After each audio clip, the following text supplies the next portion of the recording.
오늘 함께 하는 말씀 봉독하겠습니다.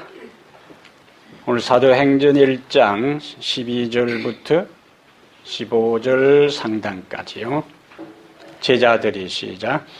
제자들이 감람원이라 하는 산으로부터 예루살렘에 돌아오니 이 산은 예루살렘에서 가까워 안식일에 가기 알맞은 길이라.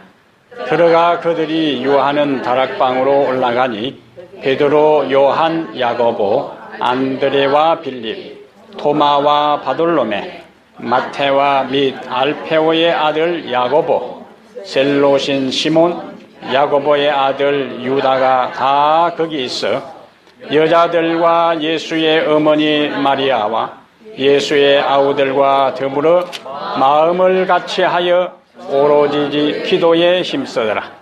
모인 무리의 수가 약 120명이나 되더라. 아멘. 앉으면서 인사를 나누겠습니다. 열심히 전도합시다. 그래서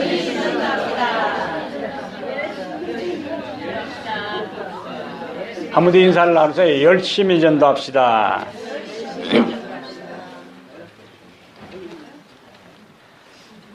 오늘 사도행전 1장 12절부터 15절 상단까지를 본문으로 해서 다락방에 모인 사람들, 다락방에 모인 사람들, 이런 제목으로 하나님 말씀을 함께 나누겠습니다. 한번 따라합니다. 다락방에 모인 사람들. 한 번 더요. 다락방에 모인 사람들. 그동안 재림에 대한 시리즈 설교를 계속해서 마지막 지난 안식일 하나님의 나라 천국의 장면과 우리의 누림과 또 축복에 대한 것들을 우리가 함께 나누었습니다. 오늘부터는 다시 이제 사도행전으로 돌아가서 하나하나 강해 설교를 계속하겠습니다. 여기 12절에 보면은 제자들이 감람원이라 하는 산으로부터 예루살렘에 돌아오니 이 산은 예루살렘에서 가까워 안식일에 가기 알맞은 길이라. 13절에 보니까 들어가 그들이 유하는 어디로 올라갔다고요? 다락방으로 올라가니. 여러분 다락방 하면 어떤 이미지가 연결돼요? 조그마한 거, 조용한 곳, 또 어떤 높은 곳, 숨어 있는 곳. 예, 어릴 때 이제 거기 가서 놀고 숨어 있고, 또 다락방 하면 어떤 이미지요? 다 했어요.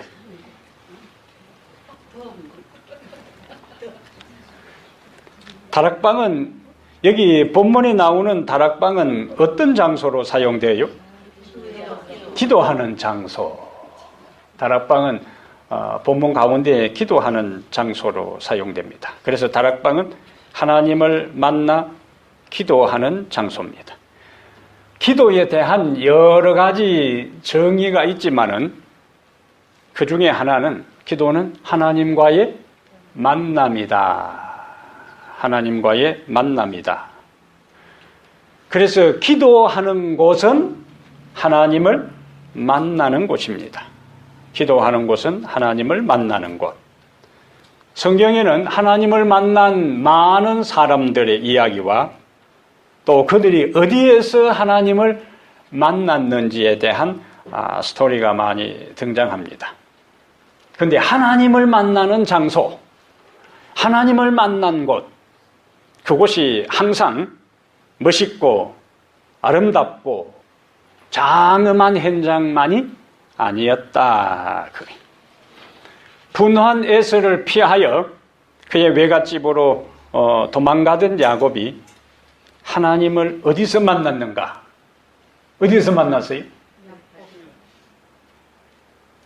사람들의 왕래가 드문 황량한 광야에서, 들판에서 그는 하나님을 만났습니다. 그래서 하나님을 만났을 때의 그 상황을 창세기 28장에 이렇게 모세는 기록하고 있습니다. 창세기 28장 가보겠어요. 사람들의 왕래가 드문 황량한 광야에서 하나님께서 그에게 나타나시는데 28장 12절 꿈에 본적 사닥다리가 땅 위에 서 있는데 그 땅이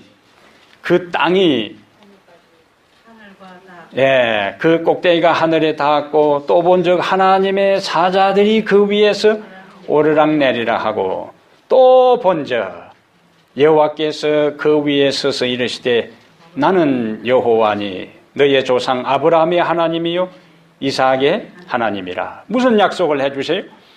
네가 누워있는 땅을 내가 너와 네 자손에게 주리니. 지금 야곱이 어떤 신세에 있느니? 도망가는 신세. 왜 도망을 가요? 하나님의 약속을 제대로 기다리지 못하고 자기 방법과 자기 지혜로 하나님의 축복을 가로채려고 하다가 문제가 발생해서 지금 도망가는데 하나님은 그에게 뭐라고 말씀하세요? 네가 누워있는 땅을 내가 너와 네 자손에게 주리니. 땅을 약속하시고 14절에는 네 자손이 땅에 티끌같이 되어 네가 서쪽과 동쪽과 북쪽과 남쪽으로 퍼져나갈 것이며 땅의 모든 족속이 너와 네 자손으로 말미암아 복을 받으리라. 그런데 14절까지 야곱에게 하나님께서 말씀하실 때보다 더 야곱에게 힘이 된 것은 15절이요. 내가 너와 함께 있어 네가 어디로 가든지 너를 지키며 너를 이끌어 이 땅으로 돌아오게 할지라. 내가 네게 허락한 것을 다 이루기까지 너를 떠나지 아니하리라 하신지라. 야곱이 16절에 하나님께서 그에게 나타나서 자신에게 땅을 약속하고 후손에게 땅을 약속하고 후손의 번영을 약속하고 복의 근원이 될 것이라 약속하고 함께 할 것을 약속하고 고향으로 다시 돌아올 것을 약속했을 때에 야곱의 반응이 16절에 야곱이 잠에 깨어 이르되 여호와께서 과연 어디에요? 여기 계시거늘 내가 알지 못하였다다. 그러니까 잠잘 때에는 야곱은 뭘 생각했다는 거예요? 하나님은 이런 곳에 안 계시고 하나님은 나 같은 사람에게 관심도 갖지 않으시고 자기 스스로에게와 자신이 지금 누워 잠을 자는 꼬부라져 새우잠을 자는 이 현장에 하나님이 찾아오셔서 하늘과 연결시키는 사닥다리를 보여주시고 천사가 오르락내리락 하고 자신과 후손들에게 축복을 약속하시고 함께 하시겠다는 그것은 야곱은 전혀 이곳에서 기대하지 않았어요. 야곱이 그의 아버지와 함께 고향에서 그 다음에 규칙적으로 제단을 쌓고 그가 참으로 그 당시에 성실하고 하나님 앞에 진실할 때에는 하나님이 자기와 함께 있을 것에 대한 뭐가 있었을까요? 확신이 있었을 거예요. 그리고 그의 아버지와 함께 제단 앞에 제물을 바치고 엎드려 있을 때는 이곳에 하나님이 임재하시고 하늘의 불로 그 모든 제물을 태울 것에 대한 믿음이 있었어요. 그러나 그가 지금 도망갈 때에 그 쓸쓸한 곳에 그 외딴 곳에 인적이 드문 황량한 모래바람만 몰아치는 그곳에 하나님이 있을 것이라고는 꿈에도 생각 안 했어요. 그런데 하나님이 그곳에 임재하셨습니다. 그래서 그는 그곳을 하늘로 통하는 문이라 해서 19절에 그곳 이름을 베델이라 하였더라. 모세는 어때요? 모세는 한때 당대의 강대국인 애굽의 왕이 계승자였습니다. 그러나 살인이 탈로 나는 바람에 그도 또 뭐 해야 돼요? 도망가야 했어요. 미디안 광야에서 그가 양을 몰고 다닐 때 요셉의 마음이 어땠을까요? 모세의 마음이 어땠을까요? 옛날에 잘 나가던 사람, 왕이 계승자가 지금 뭘 하고 있다고요? 양을 치고 있어요. 당대의 유대 나라의 양은 가장 비천한 자들의 직업입니다. 최고의 위치에서 가장 낮은 자리로 전락되고 그는 다시 애굽으로 돌아갈 기약이 없어요. 그냥 이곳에서 이렇게 양이나 치다가 그의 인생 끝난다고 생각했어요. 그래서 아침에 양을 몰고 들판으로 나갈 때에는 어쩌면은 인간적인 상황에서 본다면은 다른 선택의 여지가 없으니까 양을 몰고 또 들판으로 나갔을 것입니다. 그는 사람들에게 잊혀진 존재가 되고 말았어요. 사람들에게 자신이 잊혀진다고 생각하는 것은요, 굉장히 힘든 상황입니다. 그래서 원래 무명의 존재, 원래 별 볼 일 없는 사람, 원래 알려지지 않는 사람, 원래 사람들에게 인정을 받고 존경을 받고 추앙을 받고 했던 그런 경험이 없는 사람은 뭐 알아주나 안 하나 그냥 그러려니 하고 인생을 체념하고 받아들이고 살아가지만은 잘 나가던 사람이, 화려한 삶을 살던 사람이 잊혀진 존재가 되는 것은요, 인간적으로 굉장히 감당하기 힘든 거예요. 사람들은 그를 잊었어요. 어디 가 있는지도 모르고 그냥 흐르는 세월 속에서 40년의 세월이 흐를 때에 왕궁에도 잊었고 그의 형제들도 잊어버렸고 주변의 사람들도 다 잊어버릴 그때에 누구는 잊지 않으시고 하나님은 잊지 않으시고 그날도 양떼를 이끌고 미래의 소망도 없이 양떼를 이끌고 호렙산 기슭을 지나갈 그때에 하나님께서 광이 찬란한 영광 중에서 수많은 천사들의 옹이 속에서 불꽃 중에 광이 찬란한 불꽃 중에서 임한 것이 아니고 보잘것없는 떨기나무, 그곳에서 불타는 떨기나무 가운데서 모세에게 임재하시고 나타나셨어요. 그리고 말씀하셨어요. 그러고 네가 선 곳은 거룩한 곳이니 네 발에서 신을 벗어라. 그리고는 애굽에서 고통당하는 민족을 구원하라는 사명을 주셨습니다. 모세가 애굽에 살고 있는 민족, 하나님께서 아브라함에게 약속하시고 이삭에게 약속하시고 야곱에게 약속하신 그들을 가나안 땅으로 이끌기 위한 위대한 사명을 그에게 주신 현장은 왕궁도 아니었어. 그것은 쓸쓸한 들판이었습니다. 뽀얀 모래먼지가 휘날리는 사막이었어요. 황량하고 거친 곳에 잊혀진 존재였던 모세에게 하나님은 찾아오셨고, 단순히 찾아온 것이 아니고 야곱에게 그냥 찾아와서 잘 있나 하는 인사가 아니라 그가 상상지도 못할, 생각지도 아니한 놀라운 축복을 그에게 약속하셨던 그 하나님은 모세에게 안부차 찾아온 것이 아니고 그에게 위대한 사명을 부여하기 위해서 그곳에 찾아오셨어요.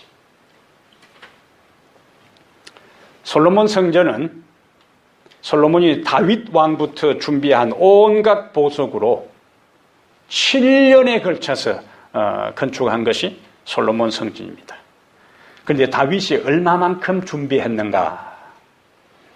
역대상 22장 14절에 보면은 다윗이 금만 10만 달란트입니다. 10만 달란트면은 짐작이 안 가지요? 3,750톤입니다. 다윗이 평생에 하나님의 성전을 건축하기 위해서 모아가지고 자기 아들에게 물려준 통치 자금, 예? 왕궁의 통치 자금으로가 아니라 하나님의 성전을 위해서 물려준 것이 3,750톤. 그러면 1kg의 골든바, 금괴가 약 5만 불, 약 5천만 원 하는데 10만 달란트는 제가 전자계산기로 계산해 보니까 187조입니다.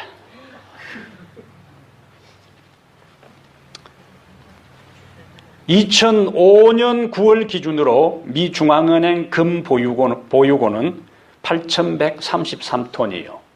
미국이 지금 이제 통화를 조정하는 데 사용하기 위해서 보유하고 있는 금이 8,133톤. 솔로몬은 약 3,750톤의 그 금을 가지고 하나님의 성전을 짓는데 우리가 성전을 건축하는 그 흐름들을 보면은 그 안에 있는 기명들이 다 대부분 금으로 만들죠. 그 안에 지성도 안은 다 금으로 입혀놨어요. 금반지 하나 끼고도 사람들 보라고 이러고 다니는 판인데, 예? 목에 이러고 다니는 판인데, 그냥 금으로 도배를 해놓은 거예요. 그래서 열왕기상 8장 10절부터 11절에 성전 봉헌식을 할 때에 여호와의 영광이 성전 안에 임했습니다. 하나님의 영광이 황량하고 그친 곳에 임해도 그곳이 천국으로 화하는데 금으로 치장한 그 성전 안에 하나님의 영광이 임했을 때에 그 광경은 압도당하고 그다음에 제사장도 그 안에 감히 들어가지 못했어요. 그 정도로 하나님의 영광이 그곳에 임했습니다. 그런데 여러분, 그 이후에 우리가 이스라엘의 역사를 보면은 반복적인 범죄로 인해서 하나님의 영광이 그 성전에서 떠납니다. 그리고 기원전 586년 바벨론에 의해서 그 성전은 완전히 파괴되고 성전 안에 있는 그 엄청난 금괴들이 다 금들이 바벨론으로 약탈당해 갑니다. 그리고 유다는 바벨론 포로 생활을 70년을 하게 돼요. 아무리 외행적으로 3,750톤을 들여서 만든 그 광이 찬란한 금이랄지라도 그곳에서 하나님께 예배하는 자들이 제대로 하나님 앞에 충실하지 아니하고 진실하지 아니할 때는 하나님은 그 성전, 금으로 치장한 성전이라도 미련 없이 하나님은 뭐 한다고요? 포기하시는 분이에요. 예수님 당시에 존재했던 예루살렘 성전은 헤롯 대왕이 유대인들의 환심을 사기 위해서 기원전 20년부터 중건하기 시작했어요. 그래서 약 46년 동안 거쳐서 완성했는데 최종적으로 완성된 것은 서기 63년입니다. 기원전 20년부터 시작해서 서기 63년 완성되었는데 언제 멸망되었는가? 서기 70년에 멸망되었습니다. 63년에 완공되고 7년 후에 예루살렘 성전은 완전히 로마군에 의해서 서쪽 성전벽 일부 통곡의 벽 남겨두고 돌 하나도 돌 위에 남지 않고 다 무너지고 파괴되고 붕괴되었어요. 하나님의 관심은 어디에 있지 않다고요? 성전 자체에 있지 않습니다. 예수님이 성천하신 후에 박해와 핍박으로 인해서 대부분의 제자들이 순교당할 때에 홀로 남은 사도 요한은 지중해의 외딴 섬, 무슨 섬이요? 밤모섬에 유배당합니다. 파도로 둘러싸인 외로운 고도에서 형제들과 제자들과 성도들로부터 격리된 그곳에서 요한은 쓸쓸하게 그의 말년을 보내고 있었습니다. 어쩌면 사람들이 그를 또 잊었어요. 로마 정부에서는 그리고 유대인들은 이제 요한을 밤모섬에 로마 사람들이 옛날에 영국의 이 제수들을 호주에다가 다 그 귀양 보낸 것처럼 우리 한국에도 귀양을 보낼 대부분 섬으로 보내잖아요. 로마의 중제수들을 밤모섬에다가 귀양 보냅니다. 거친 환경에 이제 로마 정부도 안심하고 유다인들도 안심했어요. 그 섬에다가 보내놨으면 이제 뭐 더 이상 전도할 사람도 없고 그곳에 있다가 노인 죽을 것이라 생각했어요. 사람들은 잊어졌어요. 근데 하나님은 누구를? 요한을 뭐 하지 않고 잊지 아니하시고 계시록 1장 10절을 보면은 주의 날에 내가 성령에 감동받아. 그리고는 22장까지 펼쳐지는 장엄한 계시를 하나님께서 사도 요한에게 보여주십니다.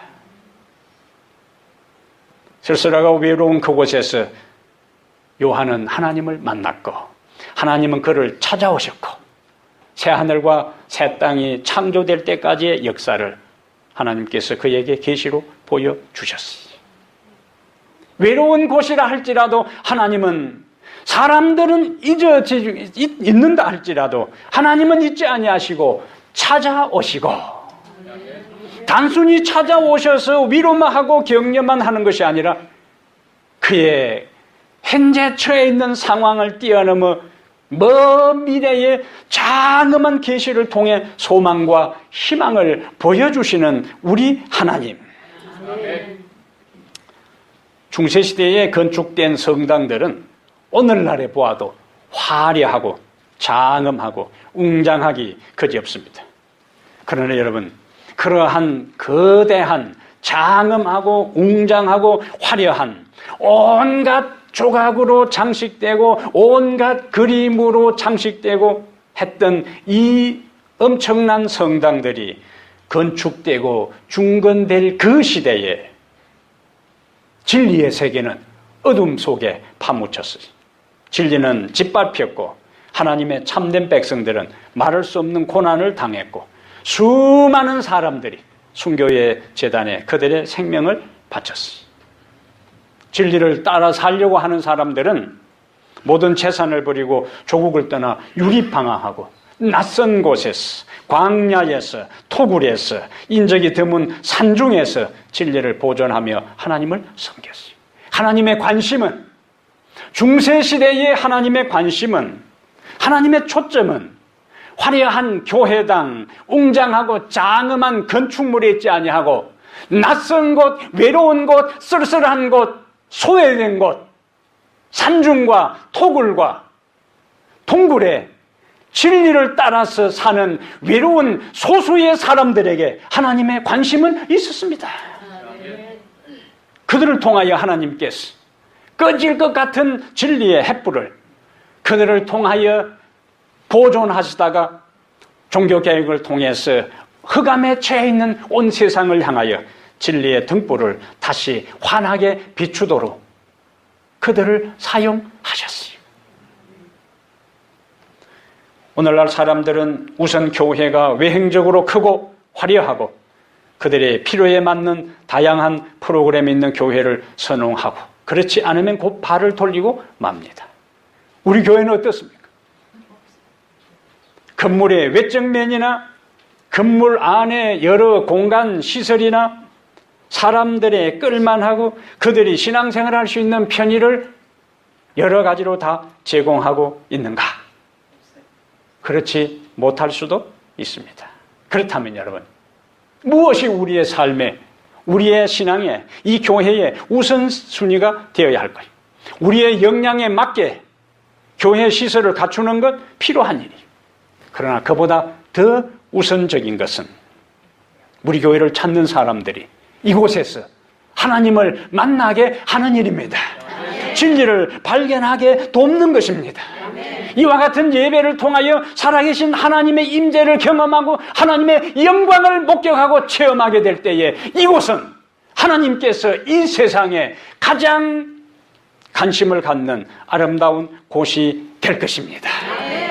마가의 다락방과 같이 초라해 보여도 주님의 고난의 의미를 알고 부활과 재림을 확신하고 사명을 깨달은 사람들이 있는 그곳에 하나님은 관심을 갖는 것입니다. 주님이 우리 마음에 임재하는 것을 경험할 때 그런 사람들이 모인 곳에 주님은 임재할 것이고 그런 사람들은 주님을 찬양할 것이고, 이 교회는 바로 제자들이 예수님의 부활과 성천을 목격한 다음에 다락방에 올라간 이유가 그들이 환담하고 시간을 보내기 위한 것이 아니라 무엇을 하기 위해서? 기도하기 위해서 모였던 것처럼 이곳은 바로 만민의 기도하는 집이 될 것입니다. 그리고 이곳에서 하나님의 은혜를 경험하게 될 것이고 이곳에서 하나님의 능력의 역사를 체험하게 될 것이고, 이곳이 바로 다락방이 기독교 2000년 역사의 교회의 출발이 되었던 것처럼 타코마 이 교회가 부흥의 진원지가 될 수 있도록 기도하는 성도들 되게 되기를 바랍니다. 아멘. 그래서 중소기업이, 소규모 기업들이 대기업을 상대로 같이 경쟁을 하려면 안 되는 거예요. 차별화가 있어야 돼요. 그래야 소비자들이 그 차별화 때문에 대기업이 감당 못하는 중소기업이 감당하는 그 차별화 때문에 관심을 갖고 소비자가 상품을 구입하는 것처럼 우리는 대형 교회 이런저런 모든 인력이나 자본이나 건물이나 시설이 다 갖추어진 것을 따라가려면 한정이 없고 우리에게 있어서는 그 모든 것이 되지 않는다 할지라도 하나님의 살아계심을 우리 마음속에 경험하고 진리를 발견하는 놀라운 뜨거움이 우리들 각자의 심령 속에 있게 될 때에 하나님은 우리를 통해서 위대한 역사를 이루게 될 것입니다.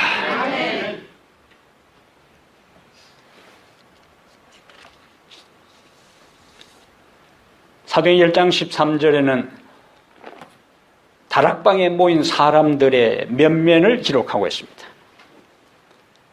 사도행전 1장 13절 다락방에 어떤 사람들이 모였는가?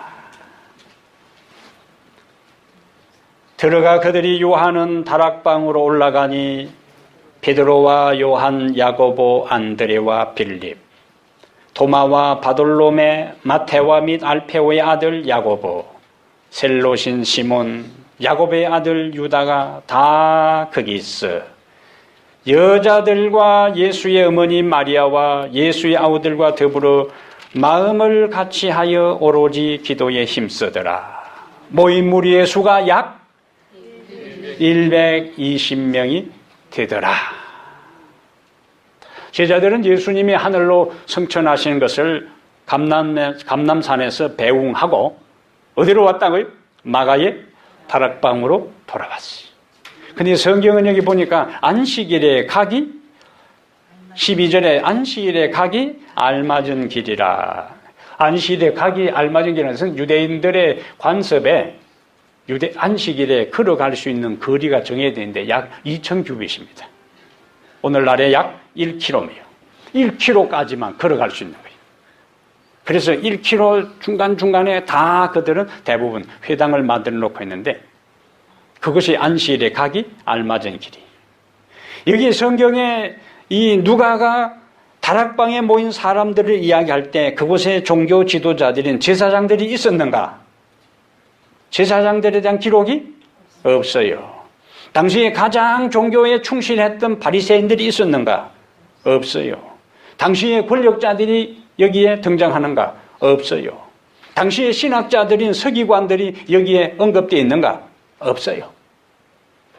유다를 제외한 11명의 제자들, 그리고 평소에 예수님을 따라다니며 수발했던 여자들, 제자들과 유다를 제외한 11명의 제자들과 예수님을 수발했던 여자들과 어머니 마리아와 예수님의 형제들과 그 다음에 이름이 알려지지 않은 120명 도합, 이들이 다락방에 모인 사람들의 면면이었어. 제자들. 그래도 제대로 공부한 유다는 이미 떠났고 나머지 11명 대부분 북쪽 갈릴리 출신입니다.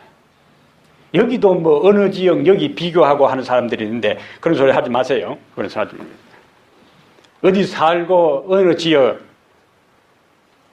예수님 당시에 북쪽 갈릴리 지역은 당시 어디 사세요? 갈릴리에 산다면 그냥 아예 상대도 안 하려고 했던 그런 사람들. 근데 11명이 거기에 대부분 출신들입니다. 제대로 배우지도 못한 사람들이에요. 거기다가 사람들에게 비난의 대상이었던 세리, 로마와 투쟁을 통하여 독립을 쟁취하고자 했던 열심당, 이들이 예수님의 제자들의 구성원들이었어요. 그 다음 누가 등장해요? 여자들. 요즘 여자들이 살판 났어. 좋은 세상에 여러분들은 사는 거예요. 옛날 여자들은 인구조사에 숫자에 포함시키지도 않았습니다. 사람 취급도 안 했다는 거예요. 해도 너무했어. 그래서 요즘 남자들이 당하는 거야. 그래서 너무 여자들을 무시하면 안 돼요. 언젠가는 당하게 돼 있어요. 요즘 저는 우리 아내를 존경합니다. 늙을 때를 대비했어. 대부분 남자들이 먼저 죽잖아요. 그리고 우리 사람 내보다 오래 살 가능성이 있기 때문에 잘 해야 돼. 남자들은 무조건 여자들한테 잘해야 돼. 자기 자신을 위해서라도. 예. 이때는 여자들이 아멘 한번 해야지. 예. 5,000명을 떡 5개와 물고기 2마리로 먹였을 때에도 남자만 5,000명이더라. 이렇게 써놨어. 예? 그러니까 떡 먹이던 그 현장에도 여자들하고 어린아이들 얻어먹은 것은 숫자도 안 치고 남자만 5,000명이더라. 그렇게 써놨어. 그런데 다락방에 모인 중요 인물들 가운데 여자들과 예수님의 어머니 마리아. 그들이 누구였대요? 사회적인 영향력도 없는 여자들. 사회적으로 인식도도 없고 별 알려지지 아니한 예수님의 제자들. 그 다음에 이름도 언급되지 아니한 사람들 포함해서 120명. 그러면 이와 같은 현상적인 상황만 가지고 볼 때는 이들이 이 세상에서 뭘 하겠어요? 그런데 여러분, 이들의 다른 특징이 있었습니다. 이들은 1장 1절부터 나오는 것처럼 부활한 예수님을 만난 사람들이에요. 그리고 그 예수님을 통하여 하나님 나라에 대해서 들은 사람들이에요. 그리고 예수님을 통해서 성령이 너희에게 임하시면 너희가 권능을 받고 예루살렘과 유다와 사마리아와 땅끝까지 이르러 내 증인이 되리라는 위대한 말씀을 들은 사람들이에요. 그리고 예수님을 통하여 사명을 받은 사람들. 그리고 그 예수님이 하늘로 승천하는 것을 목격한 사람들이. 예수님을 하늘로 전송하고 막 돌아온 사람들이. 그리고 천사들을 통해서 하늘로 올리우신 이 예수는 하늘로 가심을 본 그대로 오시리라는 재림에 대한 확신을 갖고 돌아온 사람들입니다. 이것이 다른 사람과 이들을 구별짓는 결정적인 요소입니다. 부활을 확신했고 부활한 예수를 만났고 그 다음에 성천하신 예수를 목격했고 그분이 다시 오실 것이고 성령을 받아 그들이 하나님의 위대한 정인이 될 것을 그들이 사명을 받은 사람들. 이것이 다른 모든 여타 대중들과 구별되는 결정적인 요소였어. 이들 구별짓는 요소였다. 최근에 중국 건세사에 대한 자료들을 보다가 마오쩌둥을 중심으로 중국 공산당이 장제스 군대에 쫓겨가는 대장정에 대한 기사를 읽었습니다. 당시 중국은 장제스를 중심으로 하는 국민당과 마오쩌둥과 기타 지도자들을 중심으로 하는 공산당이 중국 대륙의 패권을 두고 치열한 경쟁, 싸움을 벌이고 있을 때입니다. 그러다가 공산당이 국민당의 공격을 견디지 못하고 1934년 10월 16일 그들의 남부 근거지인 장시성을 출발했는데 당시 출발할 때는 8만 6천 명의 이 공산군들이 생존을 위해서 도피하는 대장정에 오르게 돼요. 그런데 그냥 이 국민당이 도망가는 그들을 그냥 두는 것이 아니고 집요하게 끈질기게 그들을 추격하는데 그 도망가는 대장정 과정에 4,000m가 넘는 산을 넘기도 하고 끝이 보이지 않는 늪지대를 그들이 통과하기도 하고 1여년의 대장정이 1935년 10월 22일에 끝나는데 8만 6천 명 중에서 생존자 7천 명입니다. 그 과정에 다 죽었어요.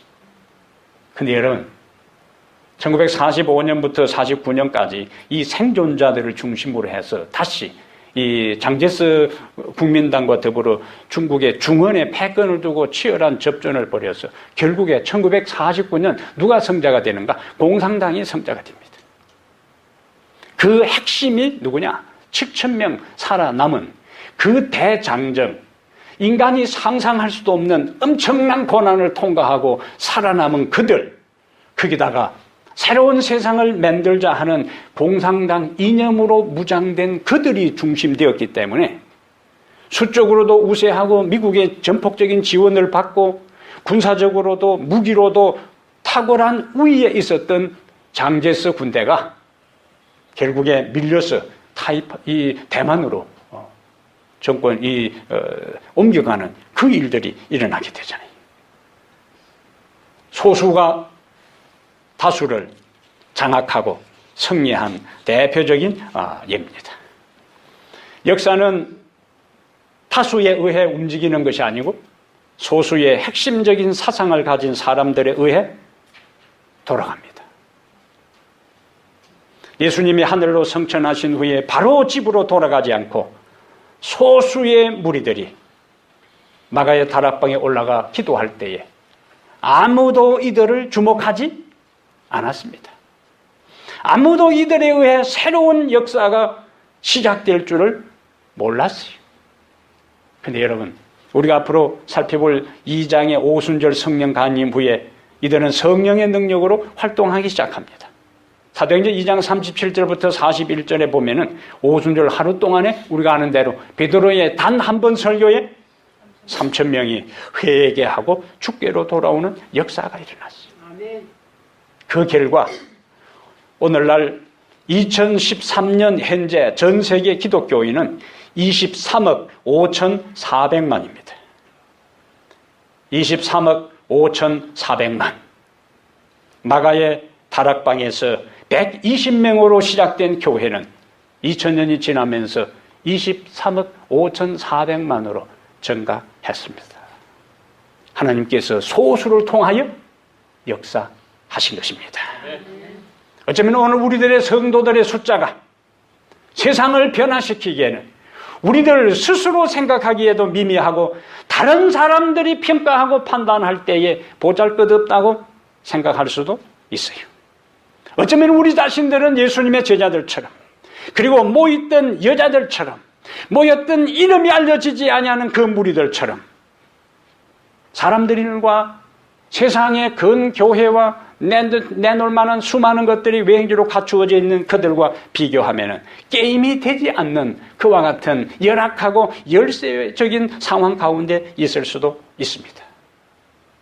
그런데 여러분, 성경을 통하여 기독교 역사를 통하여 하나님이 역사하신 하나님이 사용하신 사람들은 소수라 할지라도 그들의 인생을 하나님께 바쳤을 때에 하나님은 그들을 통하여 상상할 수 없는 위대한 일들을 이루셨습니다. 고린도전서 1장 26절을 보겠습니다. 고린도전서 1장 26절은 저는 자주 이 말씀을 묵상합니다. 제 삶이 그랬고 우리의 모습이 그렇기 때문에 고린도전서 1장 26절 형제들아 시작 형제들아 너희를 부르심을 보라 육체를 따라 지혜로운 자가 많지 아니하며 능한 자가 많지 아니하며 문불 좋은 자가 많지 아니하도다. 그러나 27절 하나님께서 세상에 미련한 것들을 택하사 지혜 있는 자들을 부끄럽게 하려 하시고 세상에 약한 것들을 택하사 강한 것들을 부끄럽게 하려 하시며 하나님께서 세상에 천한 것들과 멸시받는 것들과 없는 것들을 택하사 있는 것들을 피하려 하시나니 이는 아무 육체라도 하나님 앞에서 자랑하지 못하게 하려 하심이라. 우리가 가진 것이 없고 우리가 내세울 만한 것이 없기 때문에 이루어진 모든 일에 대하여 우리가 했다고 말하는 것이 아니라 하나님이 우리를 통하여 이루셨다고 간증할 수 있게 되는 것입니다. 우리가 가진 것이 없기 때문에 우리가 자랑할 것이 없기 때문에 우리가 내세울 것이 없기 때문에 우리는 죽으나 사나 주님 앞에 매달려 기도하고 간구할 수밖에 없습니다. 그러면 하나님은 우리의 기도를 들으시고 120명을 통해서 23억이 되게 하신 하나님이 우리를 통하여 당신의 영광을 위해 큰 능력으로 역사하실 것을 믿게 되기를 바랍니다. 왜 제자들이 다락방에 120명이 모였을까요? 사도행전 1장 4절과 5절에 그들이 모인 이유가 있습니다. 사도행 1장 4절 사도와 함께 모이사 그들에게 분부하여 이르시되 예루살렘을 떠나지 말고 내게서 들은 바 아버지께서 약속하신 것을 기다리라. 요한은 물로 침례를 베풀었으나 너희는 몇 날이 못되어 성령으로 침례를 받으리라 하셨느니라. 당시 세계는 로마가 지배하고 있었습니다. 우상이 가는 곳곳마다 넘치고 있었어요. 황제는 살아있는 신으로 숭배되는 그런 세상이에요. 그러한 로마 제국을 향하여 제자들이 복음을 전해야 했어요. 유대 나라의 상태는 어땠을까요? 그들은 하나님의 아들 예수님을 죽였어요. 종교라는 이름으로 하나님을 위한다는 맹금으로 사람을 죽이면은 아무런 양심의 가책도 부담도 느끼지 않습니다. 그들은 지금 예수를 죽인 마당에 그를 따르던 이름이 알려지지 않은 비천하고 미미하고 소수의 이 시골 사람들을 죽이는 것은 당시 그들에게 있어서는 눈도 깜짝하지 않고 다 그들을 제거할 수 있는 상황이었어요. 예루살렘은 지금 긴장감이 감돌고 있습니다. 왜냐하면 예수님이 부활하셨다는 증거가 속속 드러나고 있었기 때문에. 이런 분위기에서 제자들이 예수님이 하나님의 아들이었고 예수님이 부활하셨고 예수님이 성천하셨고 예수님이 다시 오실 것이고 우리는 그 일의 증인이라고 이야기하는 것은 죽음을 각오해야 하는 일이었습니다.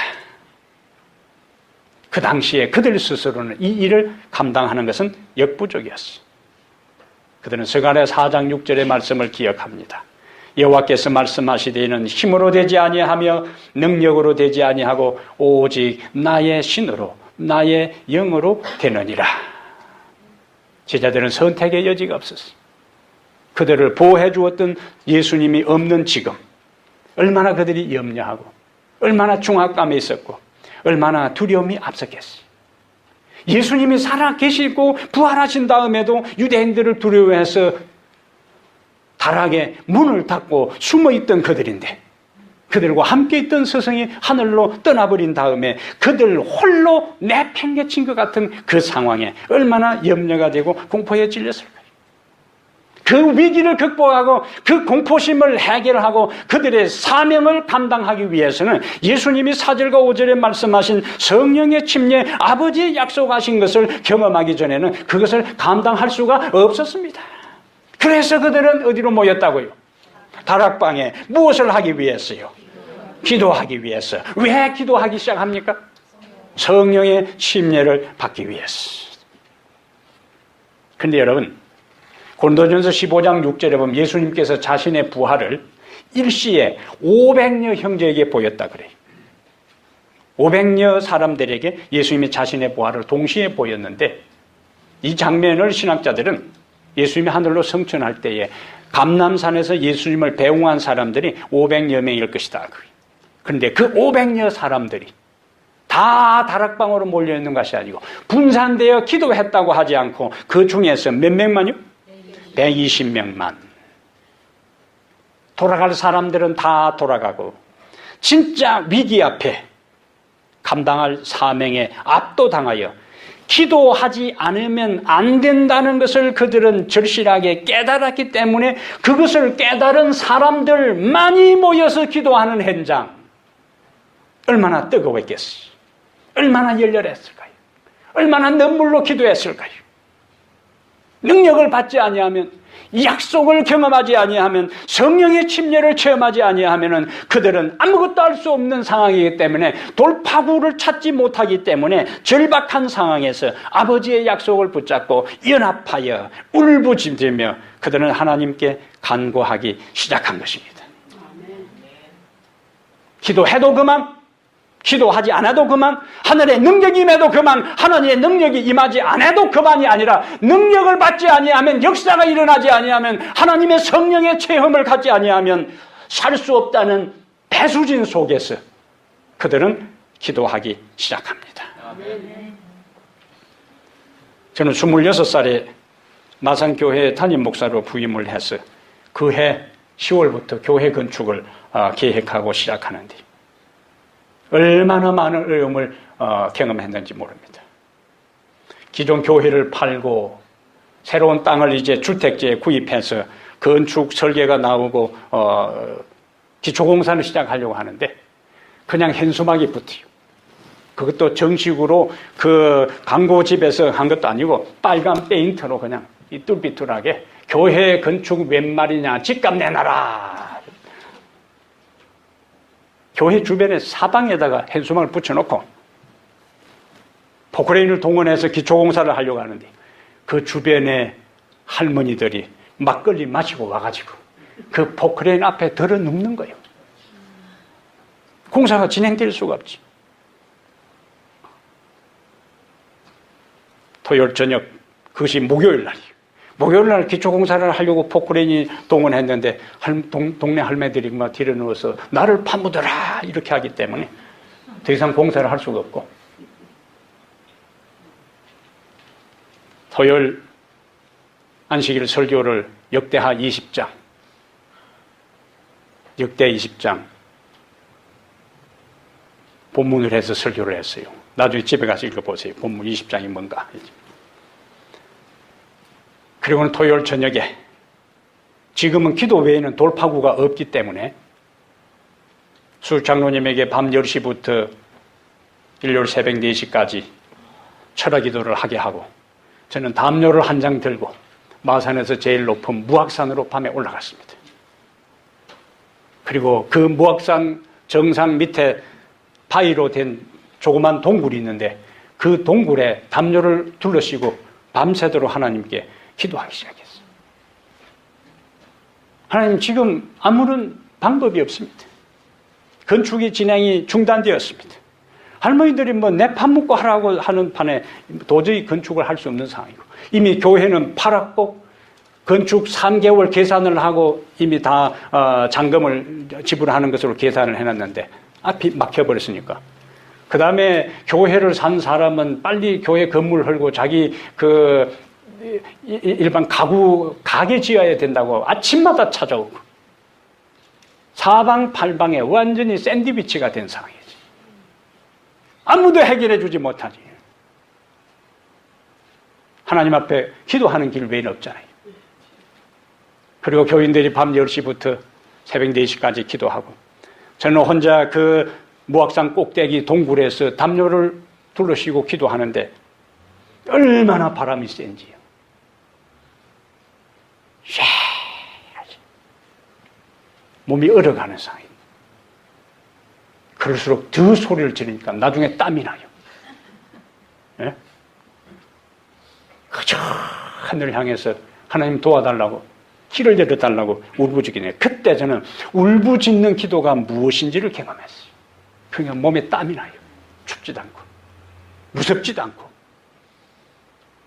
하늘의 그 찬란한 영롱한 별들을 바라보면서 하나님께 울부짖는 기도를 드리고 그러면 이제 4시에 기도를 마치고 내려와서 건축위원들과 함께 방향을 새롭게 수립하고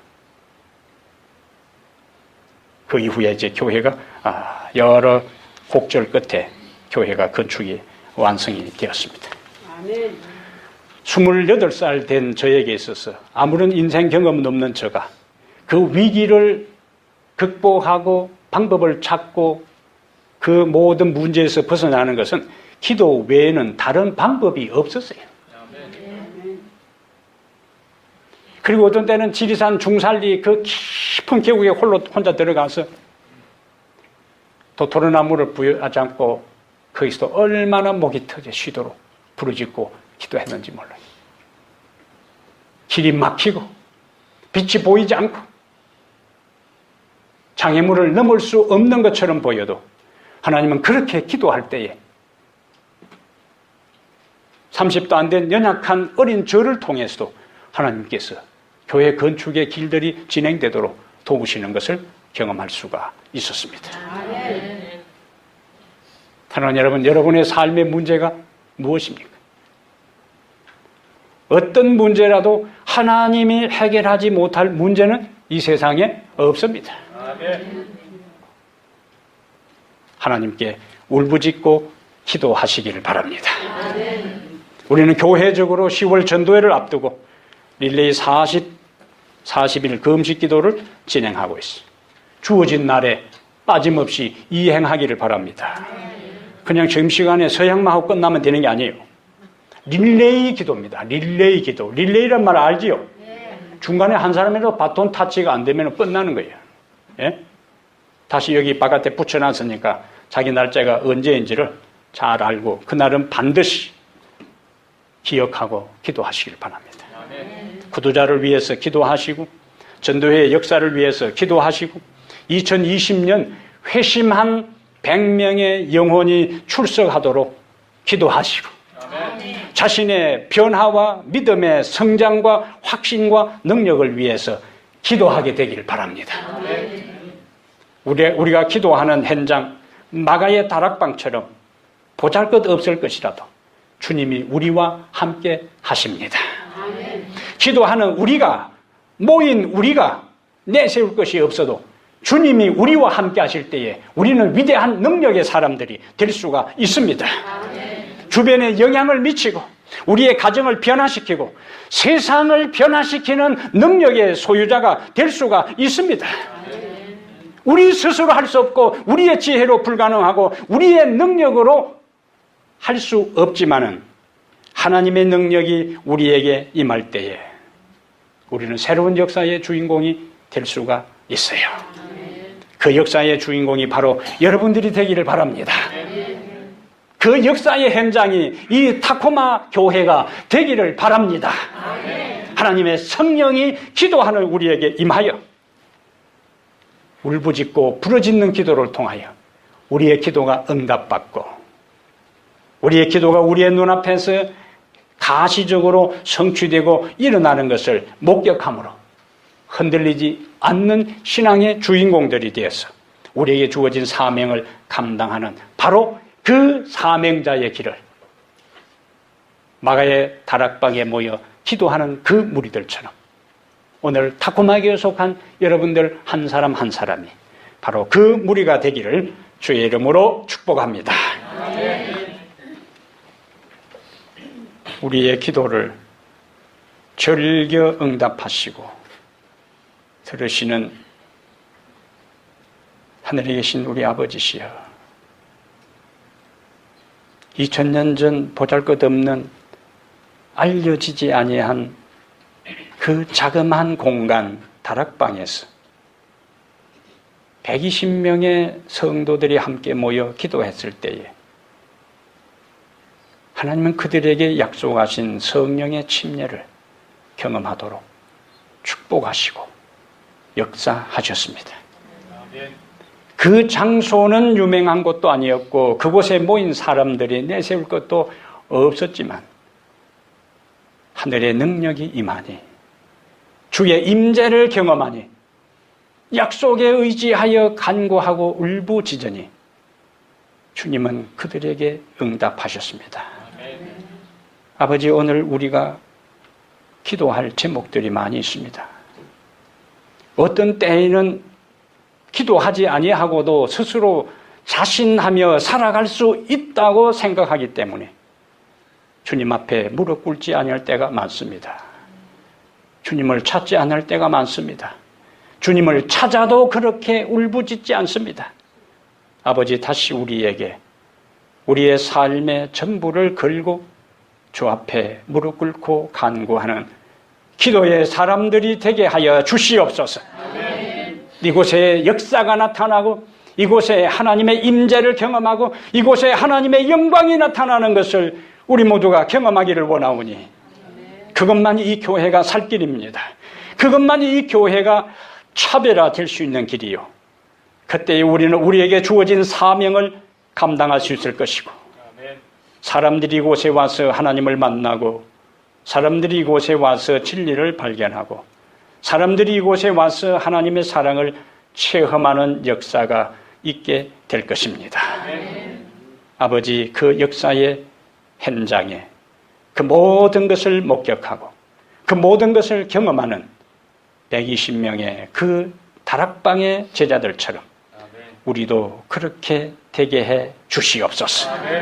이 교회가 마가의 다락방이 되게 하시고 이 교회를 통하여 부흥의 불길이 세상을 향하여 번져가게 하시고 이 교회를 통하여 하나님의 명광이, 사랑이, 품성이 만민에게 전파되는 역사가 일어나게 해 주시옵소서. 아멘. 세상을 향하여 나갑니다. 말씀을 가지고 나갑니다. 확신을 가지고 나갑니다. 아멘. 사명을 가지고 나갑니다. 아멘. 두려워하지 않게 하시며 담대하게 하나님의 임재를 확신하고 자신 있게 당당하게 어깨를 펴고 거친 세상에 수많은 장애물이 있다 할지라도 굴복하지 않고 주저앉지 아니하고 돌파하며 극복하며 헤쳐나가는 능력의 종들 다 되게 해 주시옵소서. 아멘. 우리 주 예수 그리스도 거룩하신 이름으로 간절히 축복합니다. 아멘.